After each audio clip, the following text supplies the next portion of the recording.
Shalom, Jemaat House of Grace yang dikasihi Tuhan. Bagaimana kabarnya hari ini? Semoga selalu dalam keadaan sehat dan diberkati. Sebelum kita mulai ibadah hari ini, mari kita bersatu dalam doa. Bapa yang baik, mengucap syukur untuk segalanya kemurahan-Mu yang Kau berikan kepada setiap kami.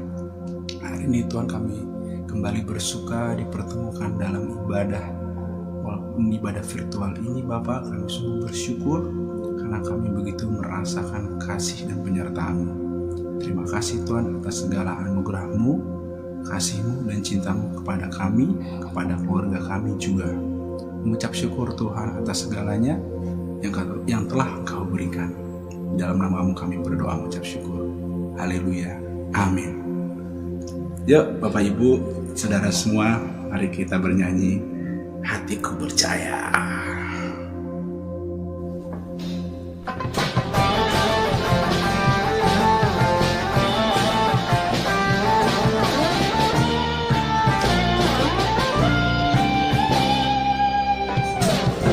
Tuhanlah kekuatan dan mazmurku, yang mengubahku dan keselamatanku. Hanya padamu hatiku percaya, Kaulah menara dan kota perlindungan. Ku mau selalu bersyukur sebab cinta-Mu padaku takkan pernah berubah. Hatiku percaya, walau bumi bergoncang, gunung-gunung beranjak, namun kasih setia-Mu tak pergi dariku. Bila sampai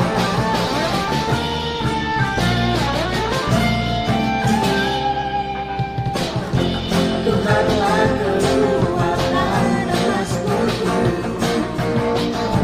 yang menyembahku dan keselamatanku. Hanya padamu hatiku percaya, Kaulah menara dan kota perlindungan. Ku mau selalu bersyukur sebab cinta-Mu padaku takkan pernah berubah. Hatiku percaya, walau bumi bergoncang, gunung-gunung beranjak, namun kasih setia-Mu tak pergi dariku.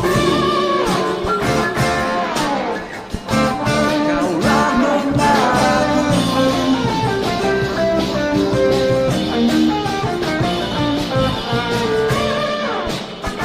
bersyukur setiap waktu.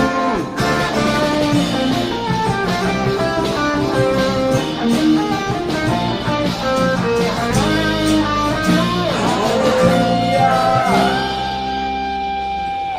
Ku mau selalu bersyukur sebab cinta-Mu padaku takkan pernah berubah.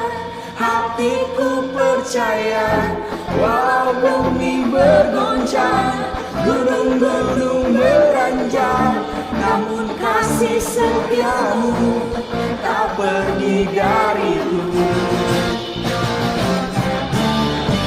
Ku mau selalu bersyukur sebab cinta-Mu padaku takkan pernah berubah. Hatiku percaya, walau bumi bergoncang, gunung-gunung beranjak, namun kasih setia-Mu tak pergi dariku. Ku selalu bersyukur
Kita satu dalam doa.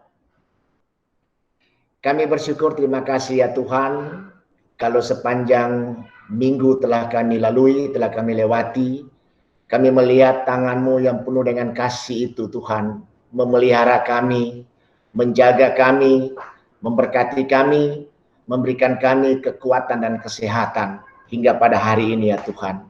Kami bersyukur, terima kasih Tuhan buat segala kebaikan-Mu yang selalu berlaku atas kehidupan kami. Kami akan mendengar, menerima sebagian berkat firman-Mu ya Tuhan. Mari Engkau berkati kami, karena hati dan jiwa kami siap untuk diberkati. Dalam nama Yesus Tuhan, kami berdoa dan ucap syukur. Amin. Shalom. Hari ini saya akan memberikan tema, yaitu Mesias yang tersalib dan tirai terbelah dua. Sebelum saya masuk kepada persoalan tentang Mesias yang tersalib dan tirai terbelah dua, saya akan sedikit memberikan garis besar dari awal penciptaan manusia. Slide berikut, Lelok tolong. Ya. Pertama-tama kita melihat bahwa sebelum Tuhan menciptakan manusia, Tuhan lebih dahulu menciptakan apa yang diperlukan dan apa yang dibutuhkan manusia. Kalau kita lihat sampai pada posisi ini, sebenarnya manusia itu enak banget. Enak banget dalam arti kata, bagaimana manusia bisa menikmati apa yang telah dipersiapkan oleh Tuhan untuk segala kebutuhan dan keperluan. Manusia kalau kita baca dan kita lihat Adam dan Hawa di Taman Firdaus, mereka hanya merawat taman dan juga memberikan nama-nama daripada semua hewan yang ada di Taman Firdaus itu. Nah, tentunya saya pikir ketika Adam memberikan nama-nama daripada segala binatang yang ada, wah ini perlu satu hikmat yang sangat baik. Karena kalau tidak, nah dapat saya bayangkan kalau seandainya domba itu dikasih nama singa atau domba itu dikasih nama macan tutul, jadi tidak sesuai dengan karakternya. Tapi puji Tuhan, apa yang diberi nama oleh manusia pertama yang diciptakan oleh Tuhan itu tepat sampai sekarang yang kita lihat. Nah, kita melangkah kedua, yaitu manusia jatuh ke dalam dosa. Kita ambil saja garis-garis besar karena saya tahu kita semua sudah memahami akan hal ini. Tolong Lelo, slide yang berikut ya. Manusia di dalam taman itu jatuh dalam dosa ketika manusia melakukan satu pelanggaran. Lalu dosa itu masuk ke dalam kehidupan manusia. Kehidupan manusia terganggu, yang awalnya tentram, yang awalnya damai, yang awalnya tidak ada ganjalan, tidak ada rasa bersalah, dan akhirnya menjadi gelisah akibat dosa masuk ke dalam kehidupan manusia. Dan dampak lebih jauh lagi ketika manusia jatuh dalam dosa dan dosa masuk dalam hidup manusia, hubungan manusia dengan Tuhan terganggu. Rasa bersalah dan bahkan hubungan antar sesama manusia terganggu, yaitu saling menyalahkan. Ketika dosa atau kejatuhan Adam dan Hawa, pada waktu Tuhan bertanya Adam, di manakah engkau? Adam tidak menjawab, aku ada di sini. Tetapi Adam menyalahkan Tuhan. Adam menyatakan bahwa wanita yang kau berikan kepada aku, dia yang ambil, dia yang paksa aku makan. Hawa juga nggak mau kalah. Hawa juga bilang, wow Tuhan, itu ular itu yang bohongin aku. Dia bilang kalau aku makan, aku bisa seperti Tuhan. Nah, ketika dosa dan kesalahan manusia ini masuk dalam kehidupan manusia, inilah yang terjadi. Tetapi saudaraku yang kasih, pada langkah berikutnya, coba kita tolong Lelo yang ketiga, ya Tuhan tidak berhenti atau selesai ketika manusia jatuh dalam dosa, tetapi Tuhan janjikan juru selamat. Di Taman Efrata, di taman Firdaus, memang kita lihat Adam dan Hawa gagal. tetapi kasih Allah pada manusia tidak pernah gagal. Tuhan janjikan juru selamat. Nah, juru selamat yang Tuhan janjikan itu diberikan satu simbolis, satu ilustrasi melalui kulit binatang ketika Adam menggunakan kulit dari kulit kayu itu. Tuhan memberikan kulit binatang sebagai satu simbol akan adanya satu keselamatan yang datang daripada Tuhan. Dan juga Tuhan katakan bahwa melalui keturunan ini akan meremukkan kepala ular itu merupakan salah satu simbol-simbol untuk janji kedatangan juru selamat kepada umat manusia. Dan kalau kita lihat selanjutnya juga di Yesaya pasal 9 ayat 6, bunyinya gini, sebab seorang anak telah lahir untuk kita, seorang putra telah diberikan untuk kita, lambang pemerintahan ada di atas bahunya, dan namanya disebut orang penasihat ajaib, Allah yang perkasa, Bapa yang kekal, Raja damai. Para nabi juga waktu zaman dahulu sudah menubuatkan tentang janji Tuhan bahwa keselamatan akan datang untuk manusia.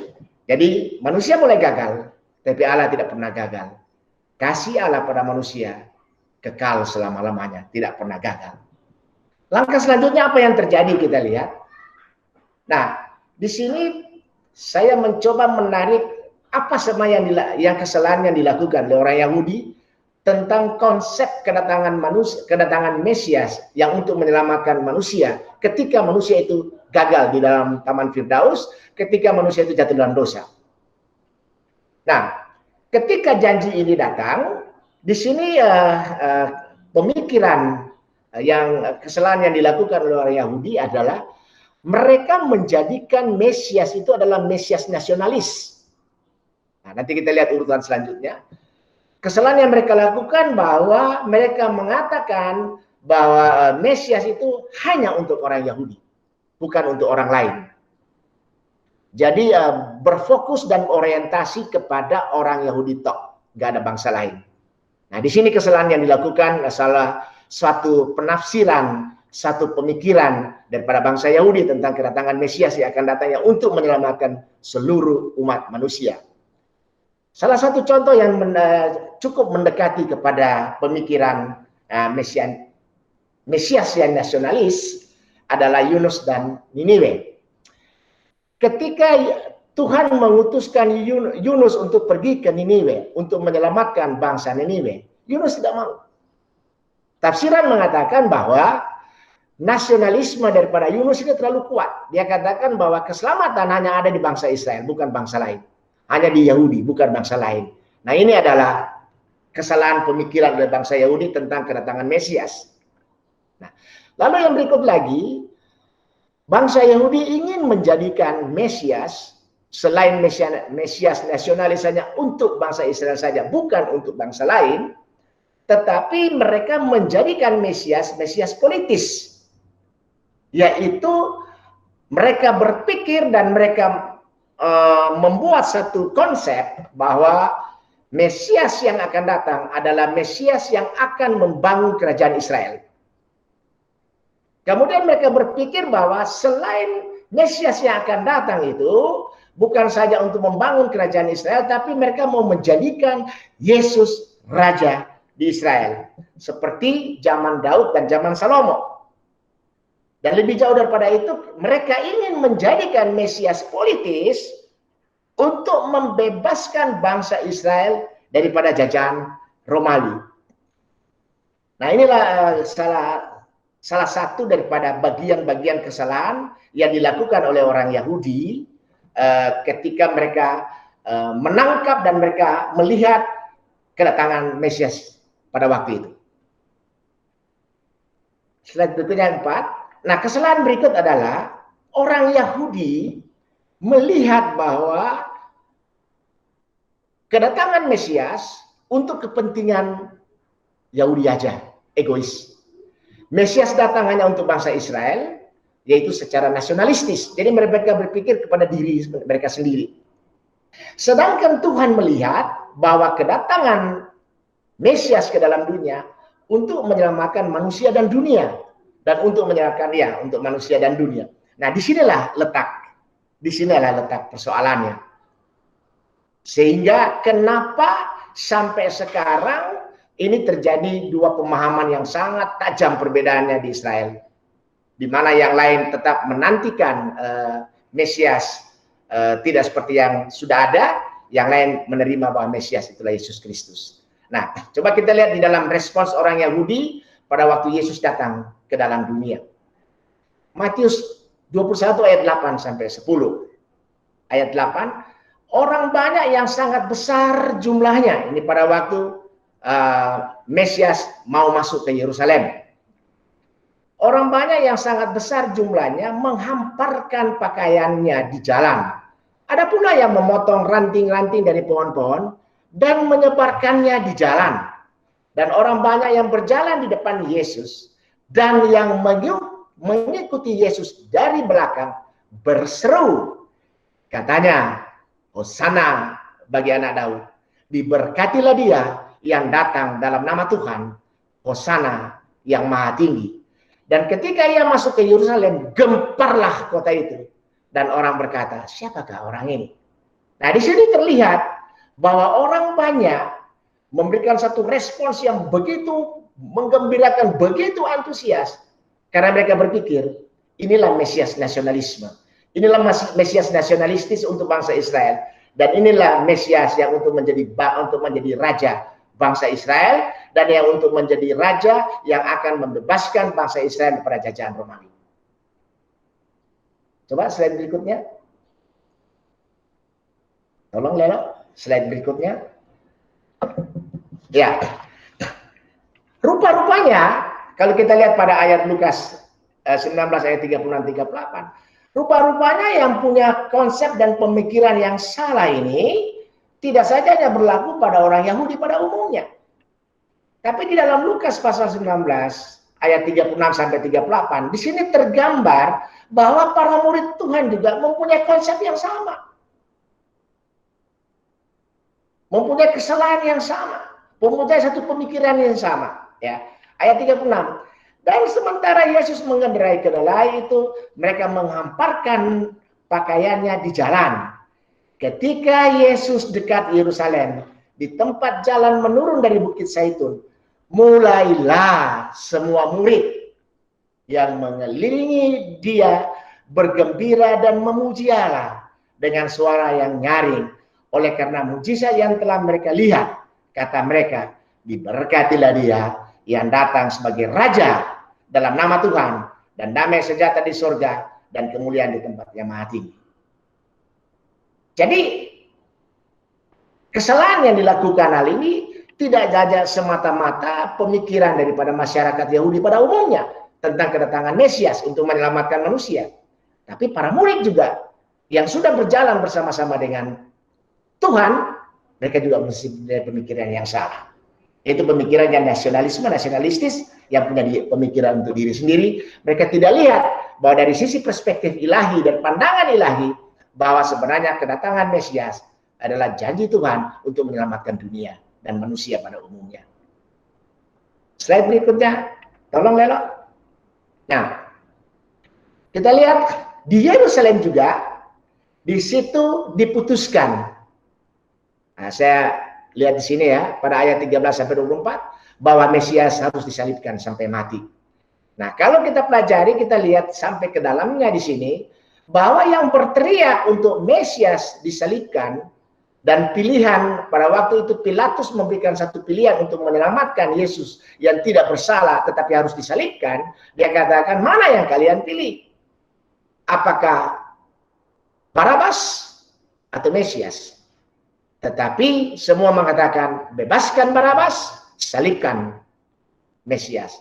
Nah, di dalam peristiwa atau keadaan ini, yang berteriak-teriak ini bukan saja adalah para imam, bukan saja imam yang kepala, bukan saja orang-orang yang ada di sekitar situ, tetapi orang-orang yang banyak tadi yang berteriak-teriak pada waktu Yesus masuk ke dalam Yerusalem mengatakan, Hosana, Hosana, Hosana. Sebagian mereka juga ada di sini. Dan mereka mengatakan, salibkan Mesias, bebaskan Barabas. Dan akhirnya keputusan terakhir bahwa Mesias harus disalibkan sampai mati. Berikut. Nah, kita lihat. Sekarang kita masuk pada tahap penyaliban Mesias. Prosesnya. Ketika Yesus ditangkap, diadili, diputuskan untuk mati di kayu salib sebagai penjahat kriminal, bawalah dia ke kayu salib. Jam 9 pagi Mesias dipaku di kayu salib dan ditancapkan tegak lurus. Kita semua sudah tahu hal ini. Nah, dari jam 9 sampai jam 12 selama 3 jam itu Mesias tergantung, Tuhan tergantung di atas kayu salib dan terpanggang. Ya kayak di oven gitu ya. Kayak kalau kita tuh ya kayak bikin apa? Kayak bikin barbecue gitu. Yesus terpanggang di kayu salib. Nah, saudara yang kekasih, dari jam 9 sampai 12 kita melihat bahwa itu bukan satu hal yang ringan.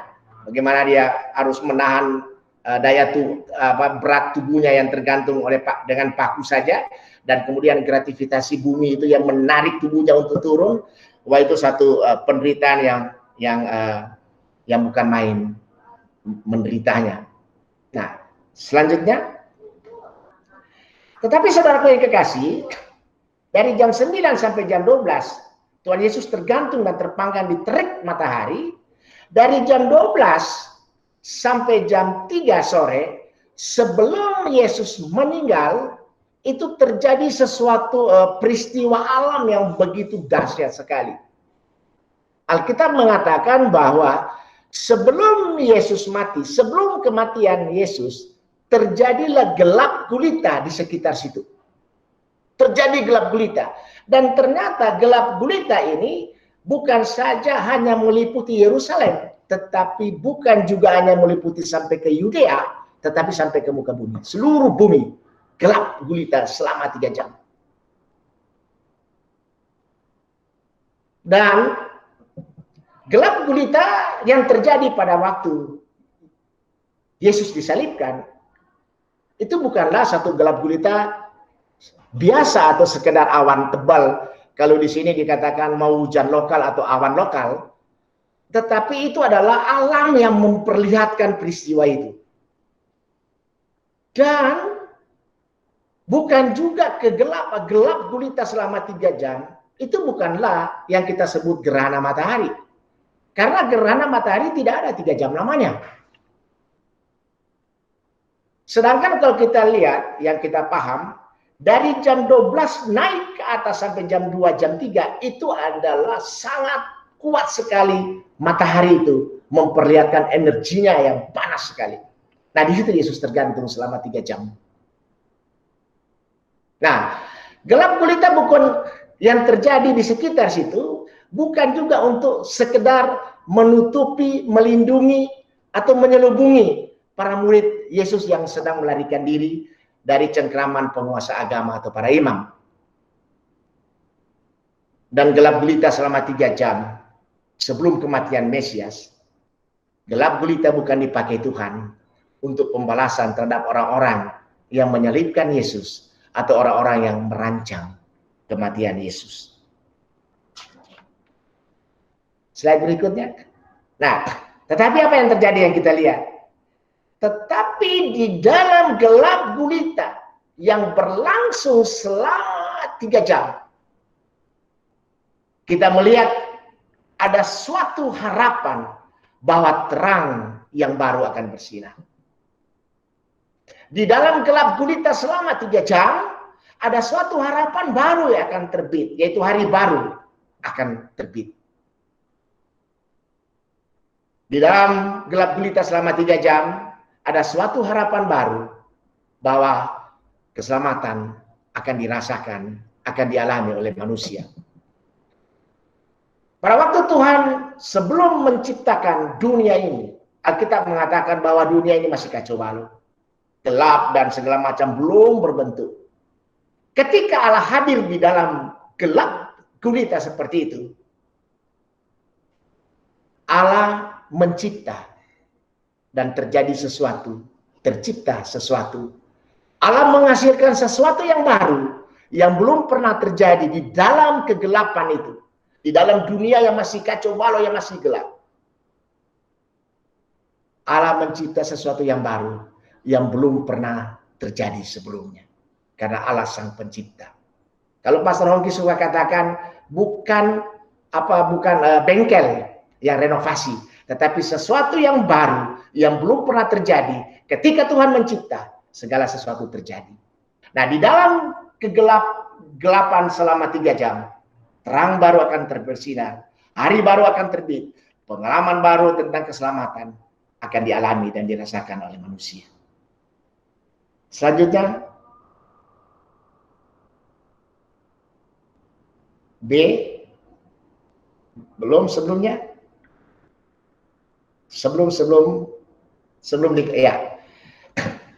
di dalam gelap gulita selama 3 jam akan tercipta kehidupan yang baru, akan terbit suatu karya keselamatan bagi seluruh umat manusia di dunia.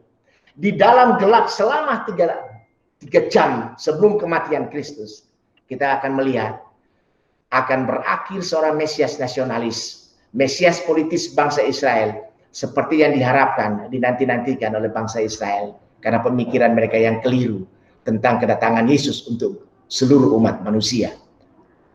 Tetapi kita melihat di dalam gelap gulita selama 3 jam sebelum Yesus mati, akan terbit, akan hadir, akan muncul Mesias yang sama sekali berbeda dengan konsep Mesias orang Yahudi, apa seperti yang mereka pikirkan. Selanjutnya, seorang Mesias politik yang diharapkan oleh orang Israel pada waktu gelap gulita selama 3 jam itu adalah Mesias yang sedang diubah untuk menjadi prototipe Mesias untuk bangsa dan seluruh manusia yang sedang merindukan penebusan, yang sedang merindukan pembebasan, yang sedang merindukan pengampunan, yang sedang merindukan pengharapan, dan yang sedang merindukan keselamatan. Karena Allah telah menolak menjadikan Mesias juru selamat politis yang eksklusif bagi bangsa Israel.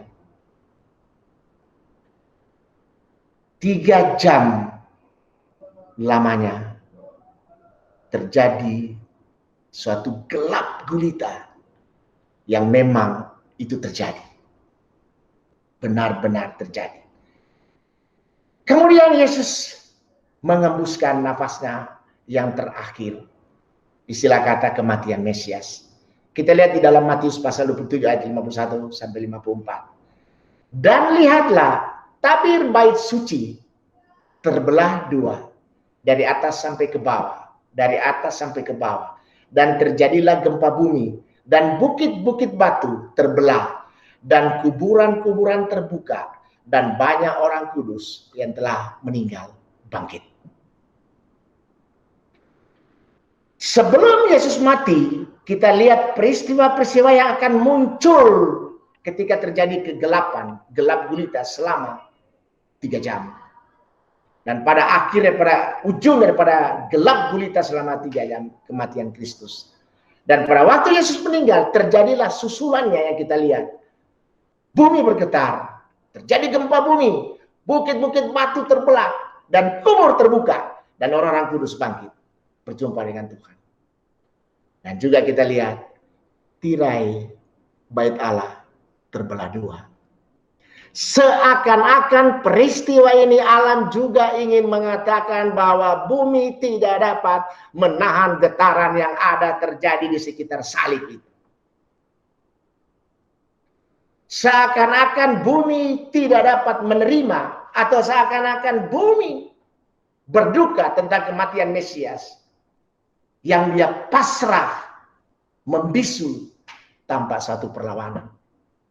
Seakan-akan kita melihat alam yang ada di sekitar situ juga memberikan satu reaksi bahwa sebenarnya Mesias yang engkau salibkan itu adalah juru selamat yang dijanjikan Allah untuk menyelamatkan umat manusia.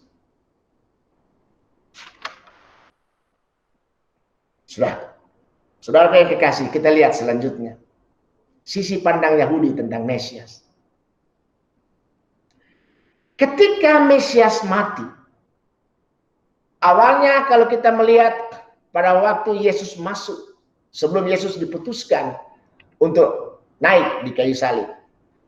Ketika Tuhan Yesus masuk ke Yerusalem, yang pertama kita melihat bahwa harapan bangsa Yahudi yang egois itu, yang individualistis itu, yang mereka berpikir hanya sisi mereka sendiri, yang mereka menganggap bahwa inilah Mesias politis, inilah Mesias yang nasionalis untuk khusus bangsa Israel saja.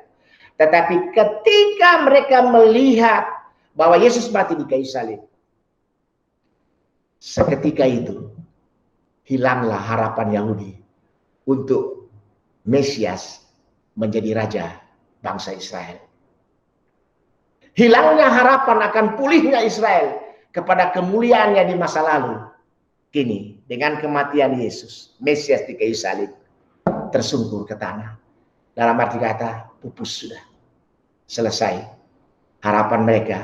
Karena mereka berpikir, dengan adanya Mesias yang menjadi raja nasionalis bukan untuk bangsa lain, mereka pikir bahwa mereka akan kembali jaya.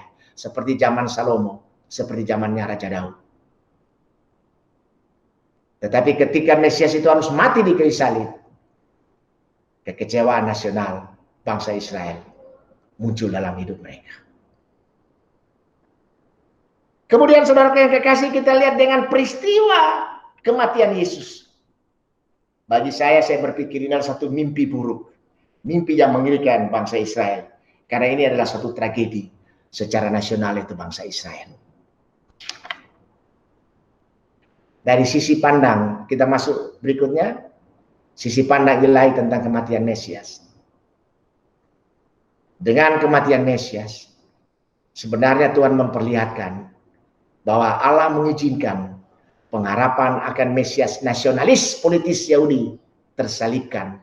Allah mau menyatakan bahwa Yesus Kristus bukanlah Mesias seperti orang-orang Yahudi harapkan. Mesias yang nasionalis dan Mesias yang politis, yang untuk semata-mata bangsa Israel, bukan untuk bangsa lain. Salib dengan tegas dan pedih sebenarnya juga ingin menjelaskan bahwa Mesias nasionalis tolong dicari di tempat lain, bukan di kayu salib.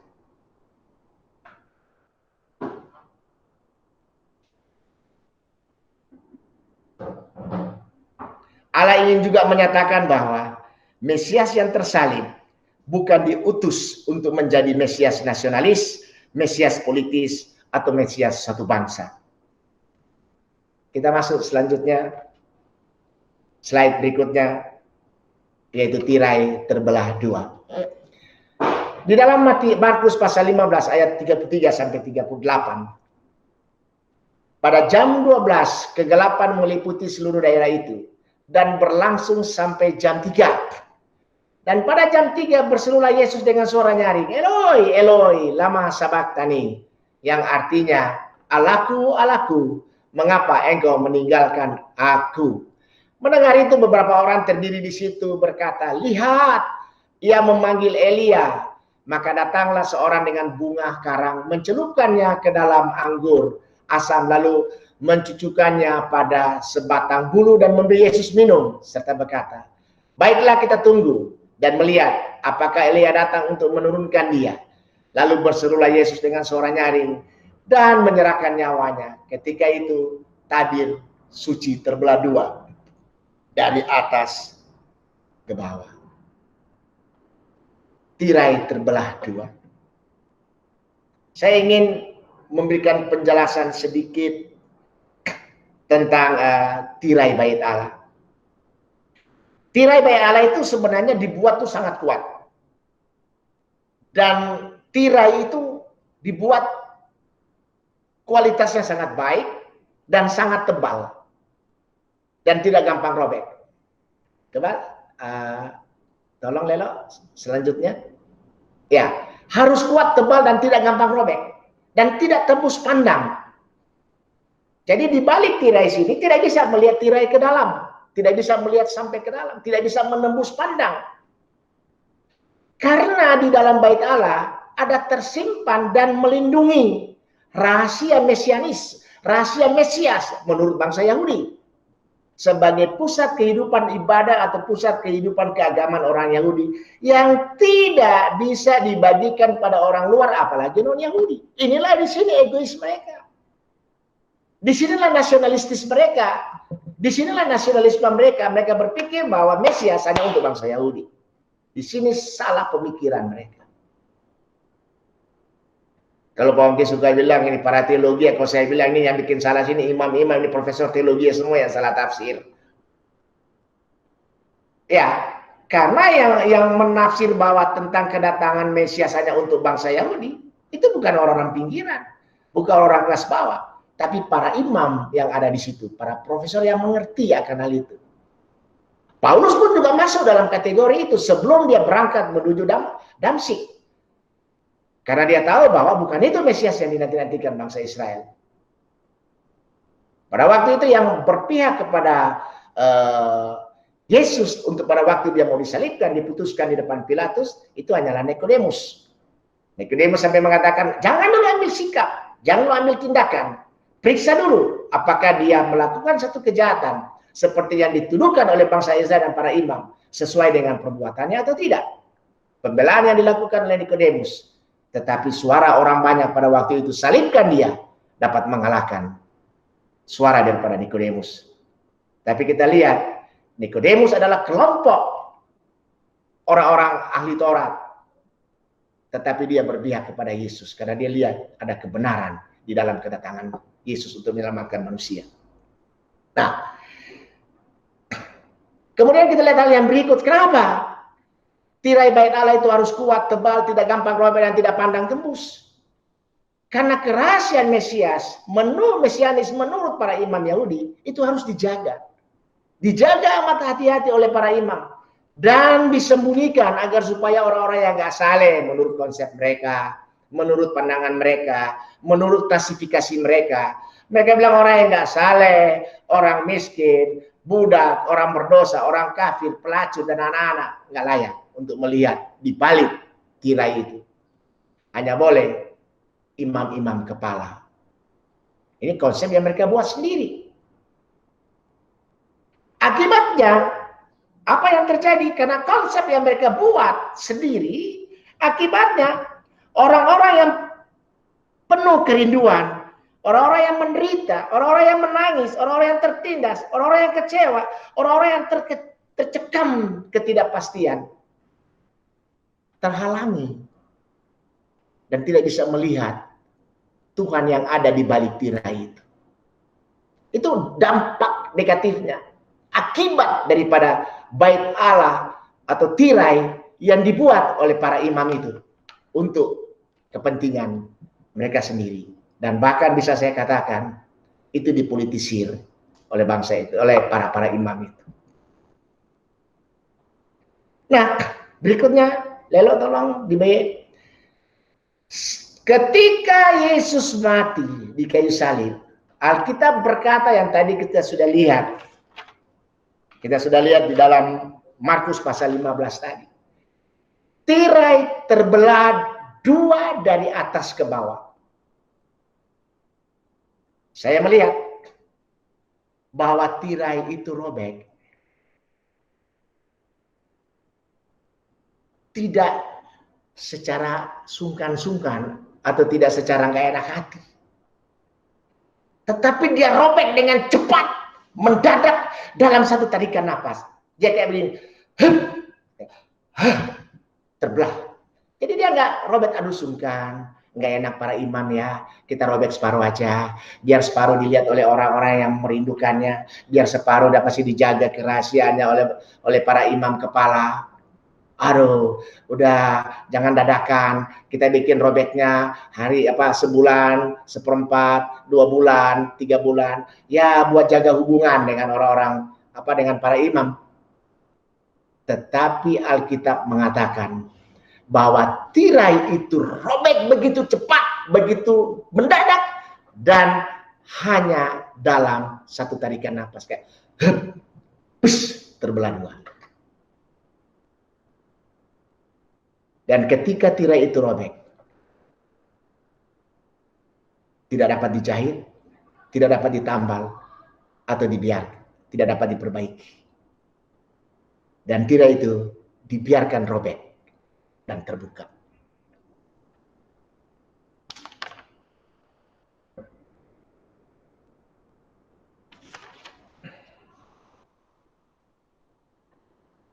Selanjutnya,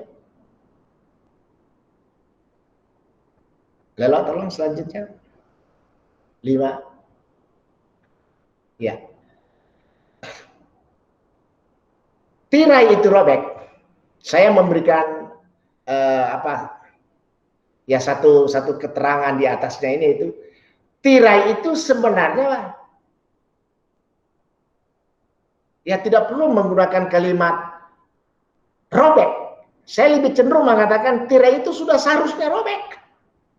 Sudah seharusnya robek karena konsepnya yang salah. Karena pemikiran orang-orang imannya misalnya yang salah tentang kedatangan Mesias ke dalam dunia. Jadi saya meletakkan satu kalimat mengatakan begini, tirai itu sudah seharusnya robek. Karena Allah tidak ada lagi bekerja di balik tirai. Mana Allah bisa bekerja di balik tirai? Allah yang tidak terbatas. Allah yang tidak dibatasi oleh dimensi waktu, ruang, dan tempat. Allah itu Allah yang maha kuasa, Allah yang sebagai pencipta. Bagaimana dia bisa bekerja di balik tirai? Kemudian Allah karena Allah tidak bersembunyi di balik tirai. Khawatir kalau terlalu banyak tampil di publik. Jadi biar aja lah dia di balik tirai. Jadi tirai itu menurut saya sudah robek. Karena Allah juga tidak membutuhkan perlindungan dari tirai yang tebal, kuat, dan tak tembus pandang di masa lampau ataupun di masa yang akan datang. Dia nggak perlu tirai itu. Oleh sebab itu tirai itu sudah harusnya robek pada waktu kematian Kristus di kayu salib. Oleh sebab itu robeknya tirai itu, robek tidak secara sungkan-sungkan, robek tidak secara perlahan-lahan, robek tidak hanya karena menjaga perasaan para imam, menjaga perasaan orang Yahudi jangan malu tentang konsep mesianis itu. Tetapi tirai itu robek seketika bagaikan tarikan napas, robek dari atas ke bawah. Selanjutnya,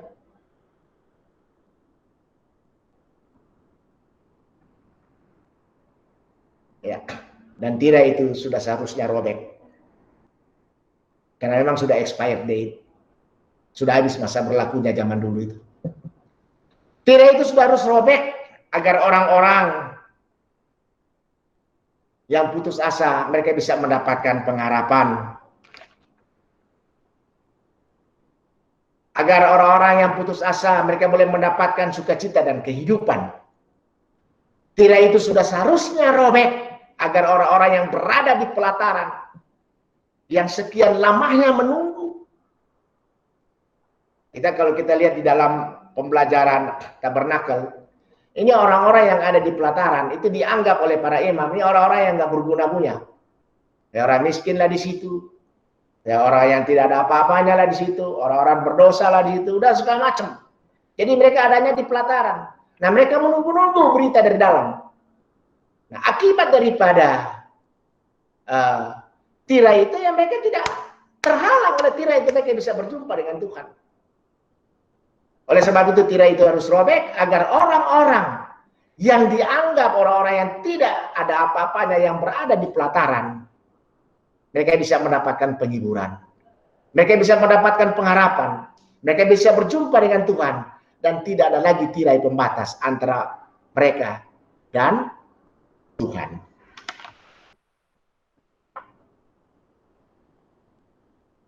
Dan yang terakhir, tirai itu robek, sudah seharusnya robek. Dan apa yang terjadi? Suatu kegemparan besar. Ketika tirai itu robek, Allah sudah tidak ada lagi di dalam ruang yang khusus itu. Tuhan tidak ada lagi dalam ruang yang khusus itu. Ketika tirai itu robek, dia terbuka, ternganga, terlihat dari depan, dari pelataran sampai ke dalam. Allah tidak ada lagi di situ. Allah sudah berada di dalam hati orang percaya.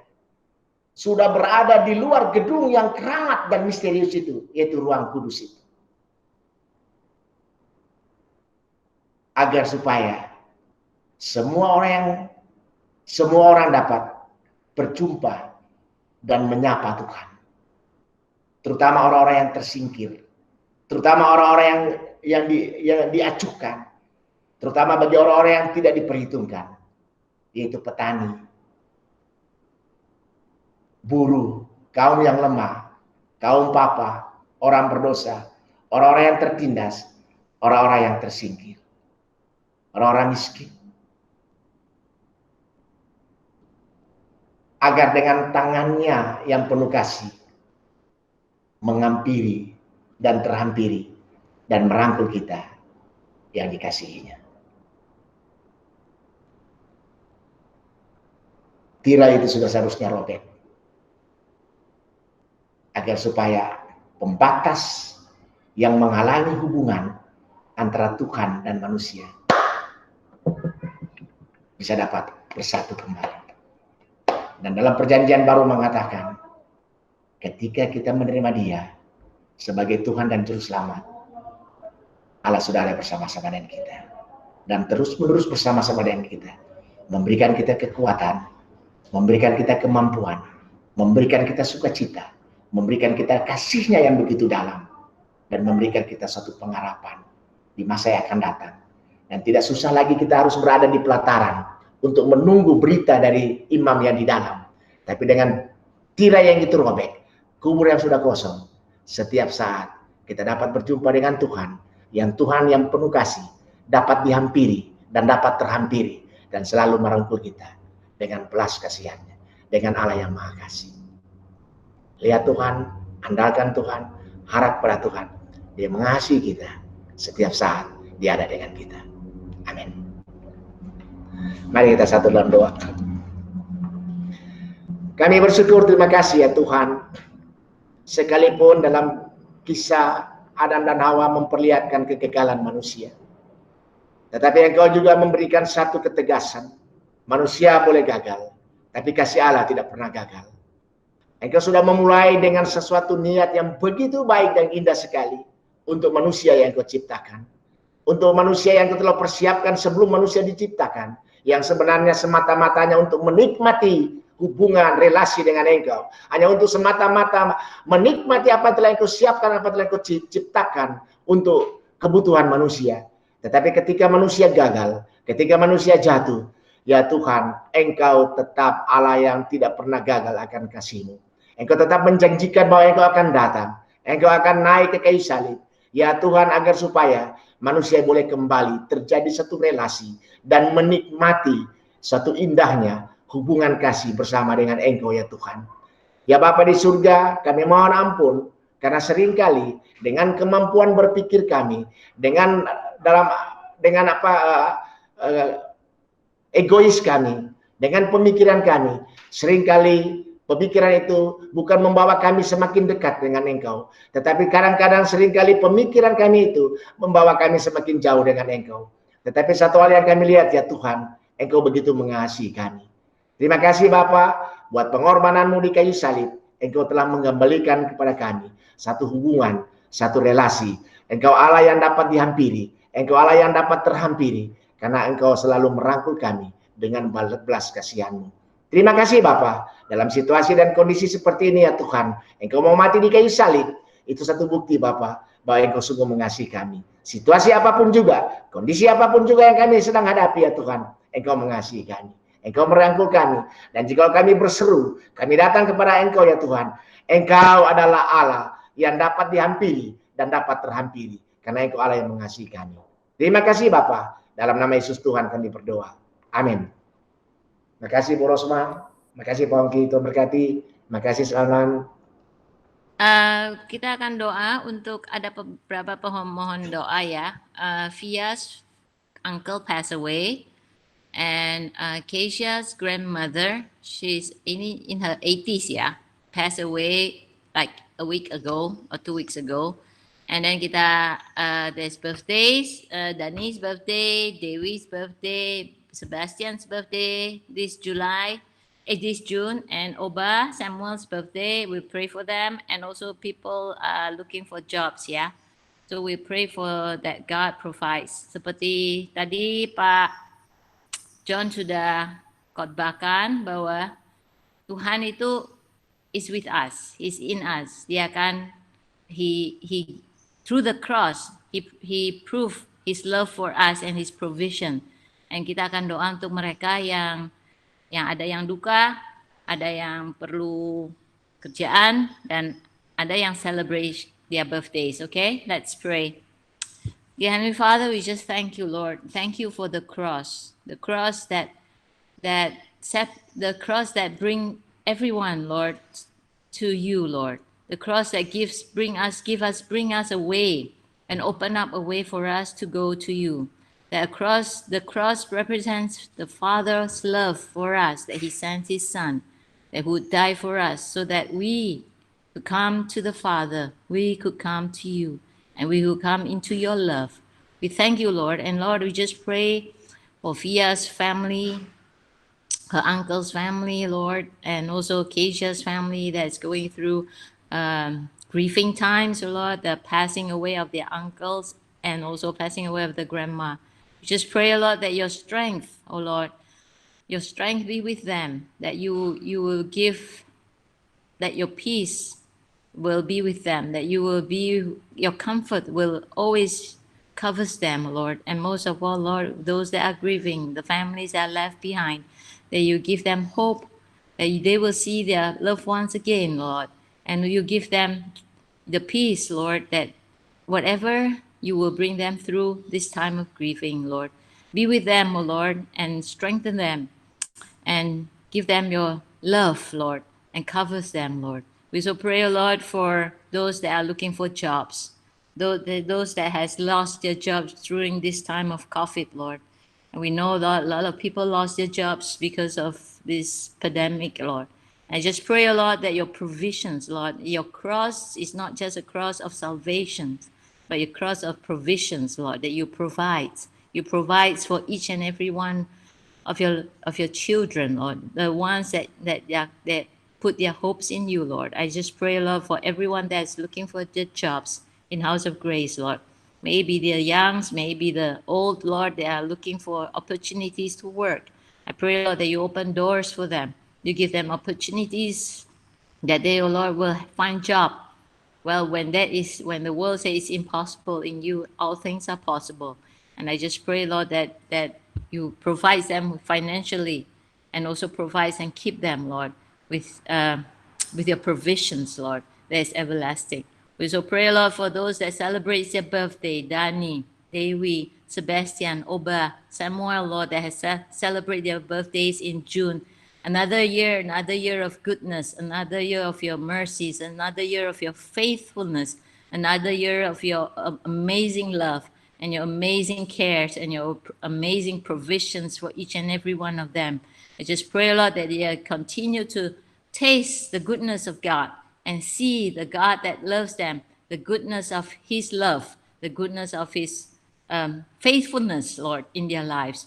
And Lord, for each and every one of us, we thank you, Lord, for your protections each and every day. We thank you, Lord, for your provision each and every day. We thank you, Lord, for joy and peace, love and health, Lord, that you've provided for us. We thank you, Lord, for all this, Lord, because we know that you always, Lord, watches over us because you are in us. And we thank you, Lord. In Jesus' name we pray. Amen. Happy Sunday, everybody.